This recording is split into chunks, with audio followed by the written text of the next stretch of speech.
Yo, what's going on guys? Arekkz here, welcome back to another Destiny video. It's Tuesday, it's reset day, which of course means I am back to tell you guys what is new in the world of Destiny this week. So if you guys do find this helpful, if you guys do still enjoy this video, then a like would be super appreciated. Comment down below and let me know if you have any questions.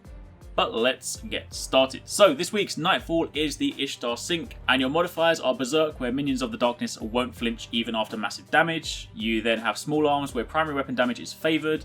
You also have Chaff, where your player radar is disabled, and you have Trickle, where recharge of abilities is significantly reduced. Also on top of that, make sure you do at least 3 Vanguard heroic strikes this week to claim those 30 legendary marks.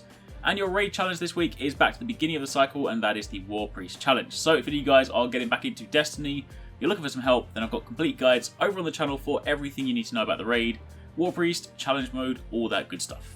Then next up this week, again, if you guys are still collecting things from your Sterling Treasure, then make sure you grab your 3 Sterling Treasure this week. The first one comes from the Postmaster. Also, I cleaned out my Postmaster this week because last week some of you guys were like, please do it, it's really annoying me. So it's all nice and clean now. Thank you very much. Don't know how long it will last, but either way, it's clean. On top of that, you can of course get one from one of the 2 weekly Crucible playlists this week. The first one is Mayhem Clash, and the second one is Doubles. So of course, doing one of those will get you your second one. And of course, the third one comes from the level 41 version of the Prison of Elders. Speaking of which, let's jump over to the Challenge of the Elders this week, where your modifiers are Catapult and Exposure. Catapult being grenade recharge rate is greatly increased, and Exposure being that Guardian shields are increased but do not replenish. And your bonus, your kill bonus, is Super Kills this week. So again, anything that recharges your super, replenishes your super much faster is of course going to be a massive help this week.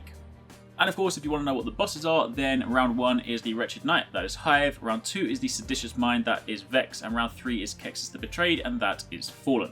So, now if we return to the tower for a second, speak to Lord Shaxx, these are of course your weekly Crucible bounties. Completing the first 5 will complete the 6th, and completing the 6th will give you Nightfall tier rewards. And again, if you guys are not seeing this, then it is also a part of your Moments of Triumph, so it's worth doing.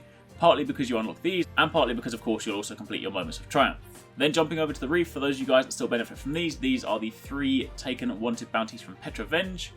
And then jumping over to Variks, these are your 3 House of Judgment bounties. So of course if you're going into the Prison of Elders, then it's worth bringing these with you. Now of course finally this week, the last thing is the tier 3 Court of Oryx boss, and this week that is Balor. Again, that's the one where the ground becomes toxic, so you have to jump underneath the platform, shoot the Acolytes to create safe spots, jump into those safe spots, and you can deal damage to the boss from there. It's pretty simple. Again, there's a guide in the channel if you guys need it, but given how long this has been around now, I'm pretty sure you guys are all gold on that front. So that's your week in Destiny. That's what it looks like. Hopefully you guys found this helpful. Again, if you did, then a like would be super appreciated. Comment down below and let me know if you get anything good this week. And thanks for watching. Take it easy. Catch you next time. Peace out.